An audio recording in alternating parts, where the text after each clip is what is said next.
thank you very much for joining this Native webinar. It's lovely to have you all here. I'm being very ably supported here by two of our members, and you may be able to see them there in the corner of your screen. I'm not sure what you can see versus what I can see, but thanks in advance to Chantelle Schmidt from Pedestrian Group. She's the Group Native Manager there, and she'll be taking on the baton in this particular relay from me and providing a bit more info, some recommendations and product examples.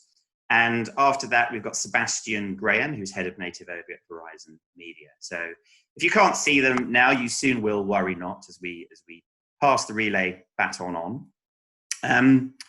So we've seen global trends in Native, and these are the US figures that we've seen over the last 5 years, for 4 years, and then this is forecasted from eMarketer. They're just being ongoing growth in Native, and it's sort of underpinning what we're seeing in the category of general display. So it's essentially becoming a sort of hero product for this category, and that's the global view. If you look at things locally, this is our expenditure report from last calendar year, so that's up until 31st of December 2019, so not financial year, but calendar year, and versus what happened the year before. The overall category of general display was up pretty much exactly 5%, 5.1%, 3.5 billion. You can see, I mean, we've got the champion in video, but ultimately the simple message is that where you saw spend going into old school banners and display, it's now being shifted over into increased spend into Native. So it's continuing to underpin any of the stability or even growth in this general category. It's become more and more important over the last 4 or 5 years.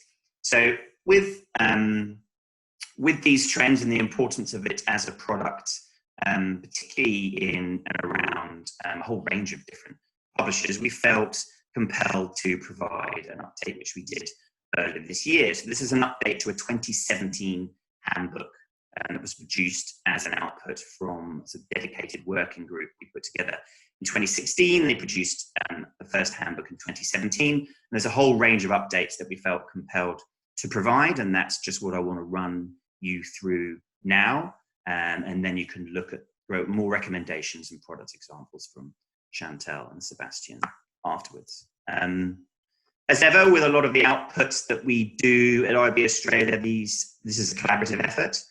It's actually formally produced and managed by the Standards and Guidelines Councils, the co-chair of which is Amy McCormack, and Amy helped me edit and manage the content with this. But the real work, all the input and IP and content came from those on this list. So thank you very much. And you'll be hearing from two of them, Chantelle and Sebastian, in a moment.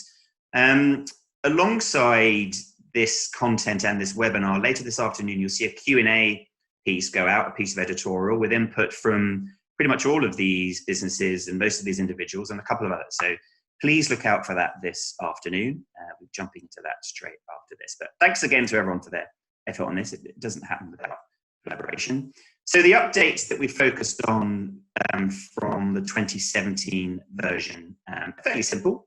First of all, we had 5 product definitions and 5 types in the previous version. These have now been condensed and simplified down to just 3. And we'll go through them one by one in a moment.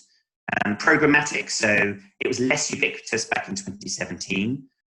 In fact, the dedicated API specifications for Native hadn't yet made their way really into the protocol until early 2017.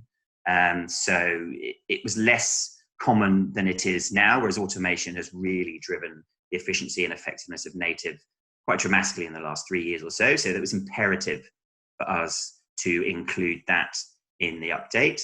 And then thirdly, we wanted to have some up-to-date sort of best-in-class recommendations and best practices from the local product experts that were involved. The other piece that we did a bit of was a creative showcase. So there are links there to some product examples from our members, and you're going to see a few examples now from Chantelle and Sebastian after my intro here, but we really still want to, as a council, by the end of this year, provide a sort of interactive online version where we can really show off the best-in-class local examples that we've got. So, in fact, we have a meeting this afternoon with the council, and we're going to it'll be one of the bits that we'll try and focus on and get out with everything else. So look out for that. So in terms of an overall definition, this is where we landed, that it should complement the natural design, location, and behavior of the environment in which it exists, through content which provides a non-disruptive and relevant consumer experience to the context within which the ad resides. So fairly straightforward.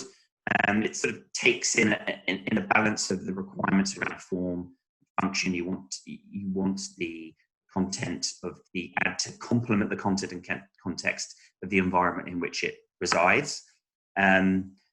Defining native when it first came out was incredibly hard. It was very ad hoc. There wasn't a lot of standardization, and it meant a lot of things to a lot of different people. So providing a sort of overall definition is harder than it might seem for native. Now, I've also grabbed the US definition, which comes from a playbook. They did a V2 of their playbook. I think it was last year sometime. I quite like it. It was a bit too wordy for our liking, but you can see the amount of effort and consideration and almost sort of philosophical values you have to take into consideration with native these days when you look at this version of the definition. As a concept, encompassing both an aspiration as well as a suite of ad products. It's clear that most advertisers and publishers aspire to deliver paid ads that are so cohesive with the page content, assimilated into the design, and consistent with the platform behavior that the viewer feels the ads belong there. I quite like that. And it shows the level of effort and the increase in quality that we've seen in the last couple of years around this product space has been really impressive. Okay, so in terms of the actual types of definitions, we reclassified the previous 5 into these 3, and I'll walk very quickly through each of these types, and obviously you can find more information in the handbook. So we scrapped search. In the early days, there was a lot of crossover between search and native. There's a lot of grey areas, and it was included in 2017. Now I feel there's a lot more clarity, so we scrapped it and then promoted listings, essentially classifieds. That's included within the in-feeding content native, so you'll see that. So these 2 we pulled out, so it went from 5 to 3, and that makes things a lot simpler. So if we firstly take a look in feed native ads, generally in and around high quality editorial publishing. There are actually 3 types. Think of it as in terms of 3 types of in-feed. First of all, you've got content, so largely editorial or images, which is quite traditional. So it's natively sitting within that feed of written or visual content. Secondly, product feeds. So think classifieds, real estate, auto, jobs. Think of classified products and also retail products. And how you can have products sitting natively within those product feeds. And third category is social, UGC, so user-generated content. And then the second part of this category type is in content. So this is more traditional in and around editorial. And there you're really looking to strike a balance between the aesthetic and alignment between the content, the contextual environment, and even the type of product you're promoting, as well as the look and feel of the ad. And you've got to strike a real balance between the aesthetics fitting natively into that environment. And you can't get away from the fact that ultimately advertising has to be interruptive. But it's a light level of interruption, and getting that real sweet spot between the two to ensure that it performs, but still keeps an element of consumer joy going is important. So that's an important piece, and that comes out in the recommendations that you'll see in our handbook. We'll look at that in a moment. Also, it's a real consideration for content native. So the second category type is content recommendations. I mean, these we now see usually in and around, so whether it's adjacent or below content become very prevalent. We've got local examples here from Taboola and The Guardian, also often referred to as content discovery, and there are different companies that will label their projects slightly differently, but ultimately it fits into the content recommendation type, and we provide specific best practice and recommendations around this type in the handbook. And then the third type is branded or native content, and sometimes called sponsored content, and I suppose in the old days we just called it advertorial. But the quality and the effort in this area, the collaboration between different, between editorial, between design, the dedicated resources you see at a lot of businesses, publishers, and on the buy side with agencies and clients working very closely together to put out real quality content. But it's still an ad, and it still needs to be clearly disclosed as an ad, and we go into that a little bit later. But we'll probably see some examples later from Chantelle and Pedestrian, and this is one of theirs, in fact. But again, there's an area around best practices that are very important in this area, and you can see very good examples and also poor examples when it goes wrong. So we'll jump into that in a moment. So automation has, as mentioned, driven a huge amount of value in an area that used to be very manual, very ad hoc, a lot of customization, and it's very hard to scale customization.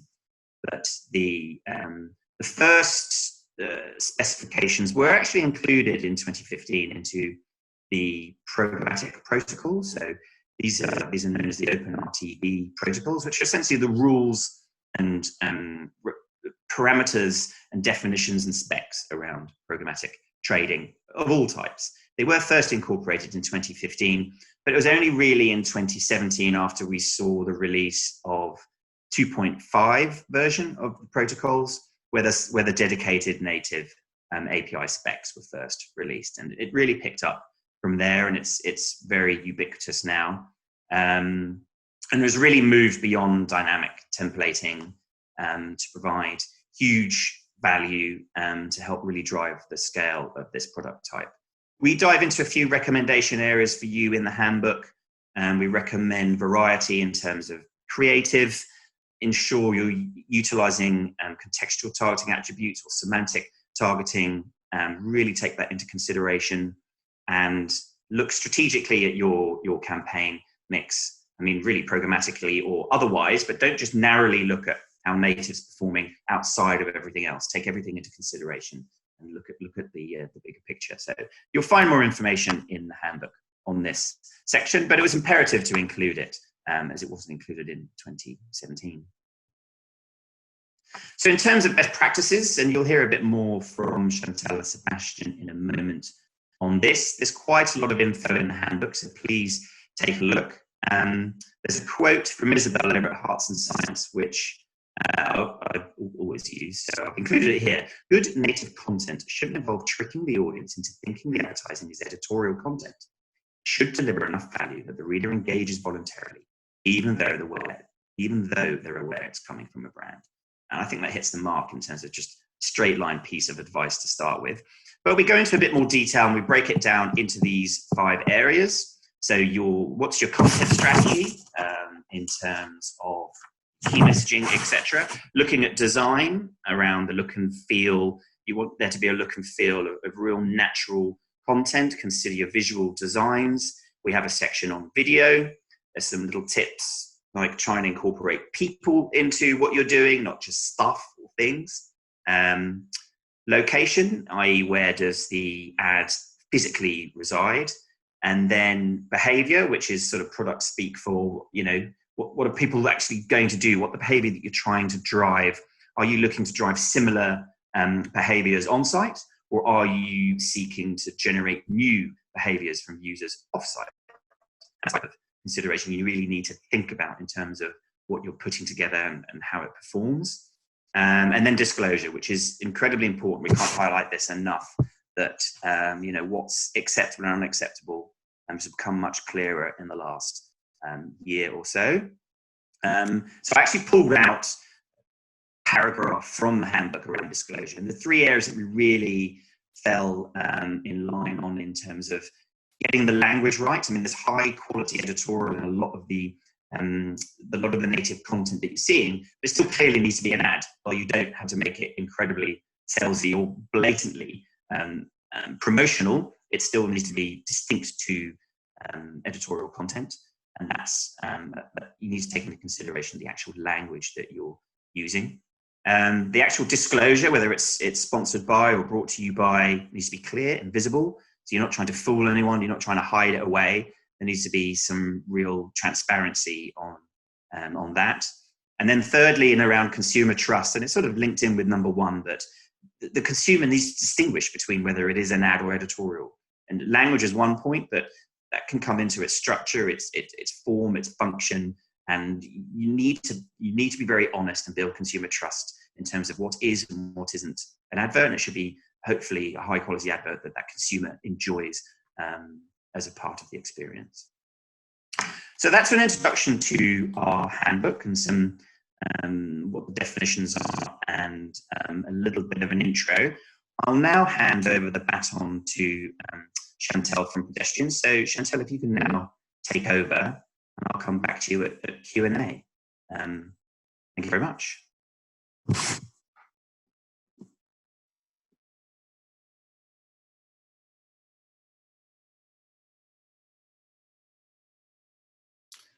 All right, so I've been working in native editorial in some capacity for the last 6 to 7 years. 4 to 5 of those have been with the Pedestrian group.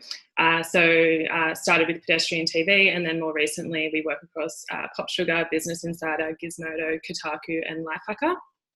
In that time, I've seen a really sizable increase in how many brands are choosing native editorial as an advertising solution.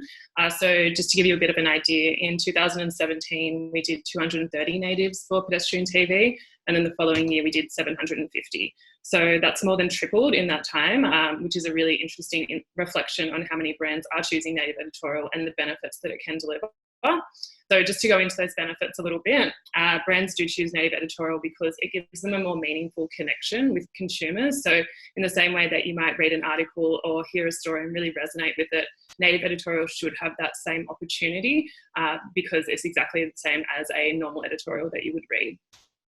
It gives an opportunity to utilise platforms that can reach a wider audience, but more specifically a specific audience. So say, for example, like the 18 to 35-year-old market can be really, really hard to reach. It uses storytelling to communicate brand messaging, so really leaning on that editorial format to be able to tap into that storytelling aspect. It can make drier topics easier to digest and more accessible. So typically unsexy topics like auto, finance or education, it can really find a way in to make that topic resonate with the reader. It's obviously something display advertising can't do on its own through that storytelling avenue. And while audiences are becoming increasingly aware of it, this is just going to happen when the output is higher and higher. They actually don't care if it's content that they love. So just a quote here from Frederick Flo, who's a board member of the Global Editors Network. He said, "The big difference between a crude ad and a content-based one is the storytelling dimension. Fact is, every company has great stories to tell about its product, strategy or vision. And I don't see why they shouldn't be resorting to the same storytelling tools that news media use." So just a few do's and don'ts of native editorial that we've identified along the way that everyone should adhere to, both publisher and client alike, is you do want to create original content that is an organic fit for the website. So if it doesn't look and feel like every other piece of content going to a particular platform, it's really going to have little benefit, not only for the publisher, not only for the audience, but for the brand messaging at hand. You want to clearly outline that the article is paid for. So just to echo what JJ was saying, you really want to have that disclosure up front and center, and you want it to be there before the editorial actually even starts. That way they're actively choosing to engage with the content rather than being tricked at the end, which is the last thing that you want to do. Obviously put the audience first. This is paramount and is at the core of everything we do personally at Pedestrian Group, and the results that you'll see off the back of that speak for themselves. So there's just an example of a disclosure there from Pop Sugar Australia, just to give you an idea of the size that it is in comparison to the headline and then the copy underneath. It's right there up front and center, so there is no tricking or misleading in any kind. So you don't want to violate that trust of the readers. You don't want to use bias or exaggeration in relation to brands, especially after they've seen that disclosure. They're going to smell that cell a mile away and they're not going to be really happy about it. You don't want to republish a press release. Obviously, you're turning to editorial for a reason, and that's the storytelling aspect, rather than just republishing or regurgitating a press release. And you never want to compromise on editorial integrity or values, first and foremost. That's really, really important, just in the principles of native editorial. So at Pedestrian Group, particularly, how we ensure that we deliver really, really great native content is we go through a very extensive process, but that being said, a really, really necessary one. So how we do that is we start by breaking down the brief. We do that, we identify what the publisher's role is and what we're trying to achieve for the client first and foremost. Then we brainstorm the ideas. So we get the best brains in the business in the room, whether or not they're interested in the topic, you know, whether or not they're in the editorial team, ad ops team, projects team, it really doesn't matter. We really try and put our heads together to come up with the best ideas possible. From there, we'll fine tune the response with our dedicated native team. So at Pedestrian Group, we do have a team of 4. So they essentially, they want to make sure that they're as passionate as possible and really believe in the content that we're about to sign off. If that's not there, then the audience is going to be able to tell that they don't actually believe in what they're saying. From there, we release the ideas into the wild. So we give that the idea to the client and really fine tune that to make sure that everyone is really, really happy and on the same page walking into the actual production of the campaign. So then we hand over with the client. So we make sure that everyone's on the same page walking in and that the objective is really, really clear and that there's no room for error. We then draft that content with that client objective in mind, so that it's always at the forefront of the writer's purpose with that editorial. Then we collaborate with editorial, so the wider editorial team, whether it's at Pedestrian TV, Pop Sugar, we're part of that, and we go through exactly the same procedures, approval processes that they go through, just so we can really mirror that content. You know, whether that's running headlines with, you know, the wider team to make sure that we can land on the best one, the most engaging one, something that we're really, really well known for at Pedestrian TV in particular, right through to picking the best image and the best social copy that's really going to get that message across. We then work through the revisions with the client, so 2 rounds, really make sure that everyone's super, super happy and pleased walking into the publishing stage of the process. Then we publish the content. So just an example of how that might come to life. Late last year, we had a campaign with Kellogg's where they wanted to increase brand awareness around Cocoa Pops, doing this by tapping into nostalgia. So we know our audience responds really well to nostalgia, but we knew that Cocoa Pops wouldn't be enough on its own to really tap into that. So how are we going to do that and increase consideration of Cocoa Pops amongst adults when it's something that they just look back on fondly? So the result was we got Louis, one of our native writers, he relived his 10-year-old Saturday morning ritual, but as an adult. And the results speak for themselves. We had 58,698 page views, which is astronomical. It's well and truly above benchmark. And the reasons that we were able to achieve this was because it was really, really original content. Obviously, you're not going to see that anywhere else. He's gone out and done the groundwork on his own. And it's also really, really relatable. So who would know, but apparently perching yourself up on a kitchen bench like a chicken is something that more than one person has done. Definitely not me, but you know, the comments there speak to that. And I think it's really, really important to note that none of those comments in the comment section said anything about it being a branded piece. They didn't care. So that's really, really what you're trying to achieve. And you're really trying to achieve a good result for not only the client and the publisher, but also the audience. When you can get that marriage, it's like the best possible scenario, and it should be what you're continually trying to achieve. So just a few more examples. This one from Business Insider, we had a superannuation client and they wanted people to think about superannuation now rather than later. I think a lot of people think of that as a later me issue. So how could we get the audience to start thinking about it now? So the way that we did that was we broke down how much superannuation you should have in your 30s, 40s and 50s with the help of a financial expert. And the results then again speak for themselves. 65,583 page views. This could actually be one of our top performing articles to date. The reason being is that it's a really digestible solution for the audience. They know what they're going to get when they go into that article, and they know that they're going to get the answers that they want. Hey, they might even be able to get answers for their parents, who knows? But the thing is that it's a really, really clear and defined answer for the audience, and they're not guessing what they're going to get from this article. We also did a campaign where we travelled to 6 countries around the world to create the world's rarest six-pack.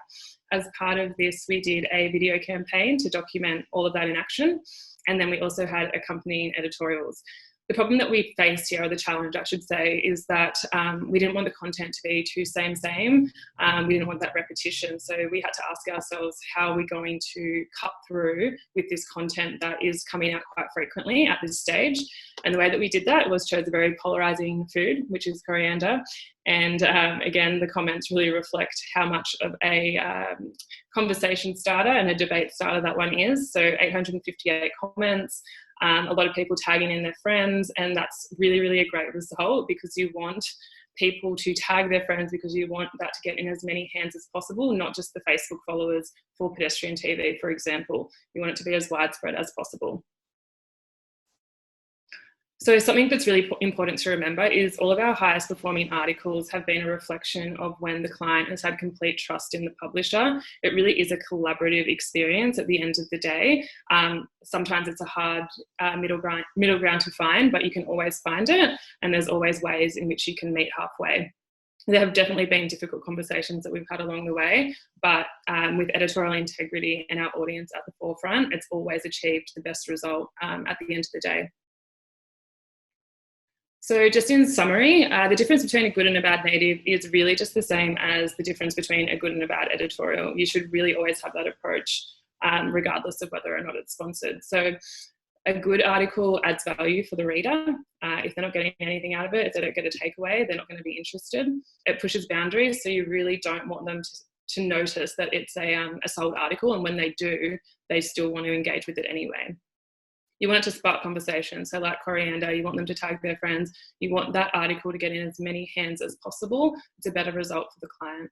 You want it to be honest and authentic. You don't want any false pretenses in an article, because the audience is a pretty savvy bunch and they're going to know if you don't believe in what you're writing. A bad article is boring. This one's pretty self-explanatory. If it's boring, no one's going to read it. You don't want it to be niche. So you don't want to ruin your chances of reaching as widespread an audience as possible by narrowing that article down to only a select target market. You don't want it to be unbalanced, so you don't want it to be way too branded. You've got to really strike that balance and strike the appropriate balance to make sure that the consumer walks away with a really positive connotation, association with your brand, sorry. And then it always has to be relevant. So you don't want to write an article about working from home when we're all back in the office, fingers crossed. You need it to be timely, and you need it for readers to actually care about what's going out onto the platform, essentially. So I think the most important thing to remember is that there isn't a one-size-fits-all approach for native. Every brief is going to warrant a different response. And if you can find the right creative avenue to do that, then you really can achieve great heights for a brand. So that wraps me up, but I will pass you guys over to Sebastian. If you guys have any questions, just pop them in the Q&A chat there.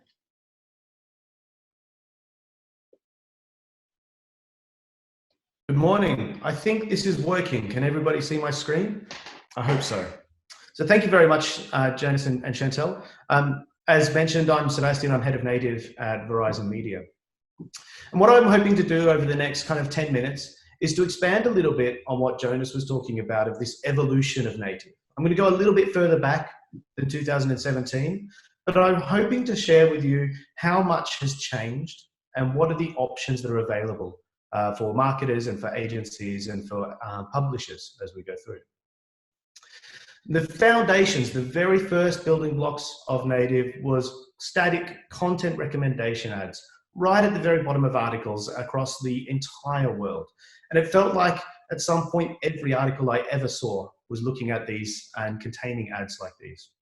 This was initially all about content marketing and content recommendation, and it took a lot of pressure from advertisers to work with the platforms and really ask them to change and enable more sorts of activities.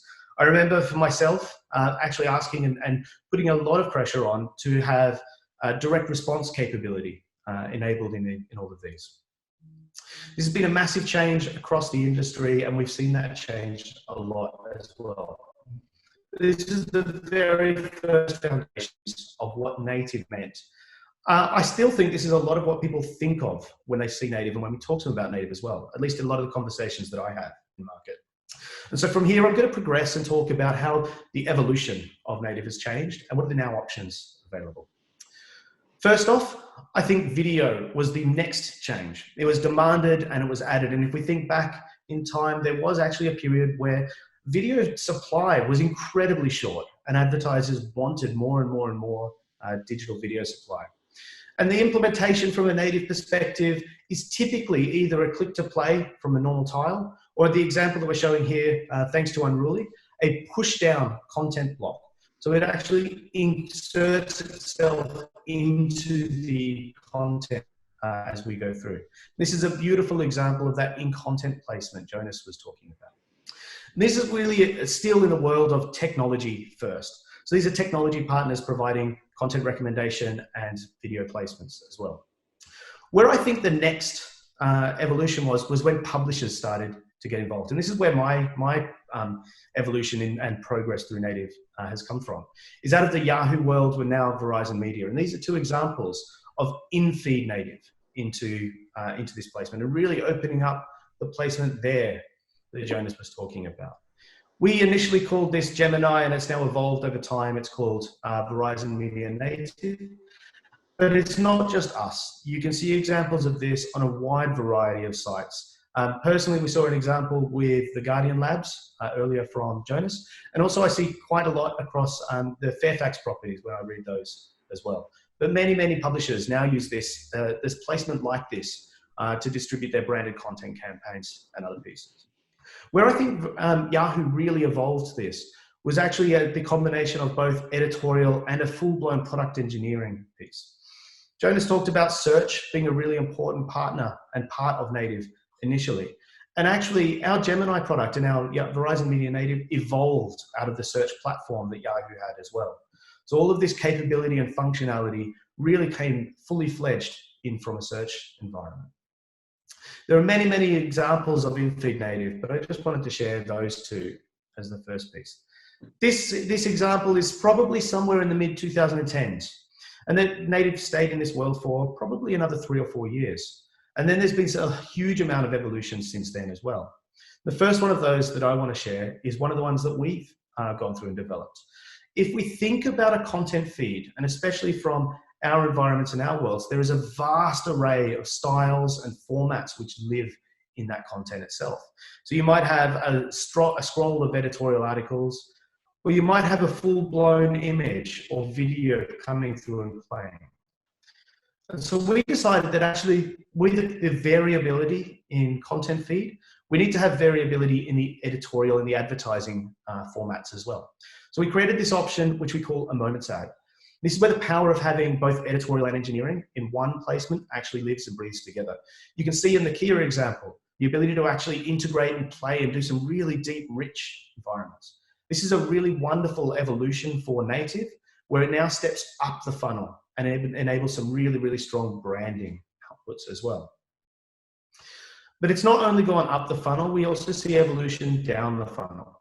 If we look at retail and travel in particular, that there is a huge amount of feed-based advertising working through. And again, all of this has come from the worlds of search and of social, where people have dynamic product ads and feed-based advertising through the world. We've started the journey to integrate those, and we've got some examples of that living as well. But actually expanding this in-feed native, not just into a branding environment, but also into a direct response capability. And I think what this means for native is an evolution out of just this world of content recommendation and traffic distribution. And it's not just us doing this, it's a huge amount of partners as well. And so if I look at a timeline of what native looks like over time, it really did start as content distribution. This was end of article static formats, and it was distributed everywhere across the world, this world of content recommendation. Really rapidly, video was placed in both in content and across the end of article placements. And it was a slower uptake from my experience. There are fewer people coming in, and that's where you see that ramp of options and capability that has developed. We also saw a direct response moving into the world of end of article and of native as well. So all of these platforms and all of the partners that you could work with from a native perspective now will have conversion capability and all the measurement platforms and formats. We saw some examples of in-feed formats and in-feed placements, and there was a reasonably large duration of time before that actually came through. But now with some of these elements, both from ourselves and from others around full screen capabilities and dynamic product ads, we now see the ability to drive a really strong brand outcome. This massively changes the options that are available to advertisers, and hopefully it starts to change the way people think about native. And that's what we're intending to do here. It's not just a content distribution platform. It does that job, but it's got the capacity and the options to do many, many more. And I think that's all I really wanted to cover at the moment. I wanted to hand back to Jonas, I think.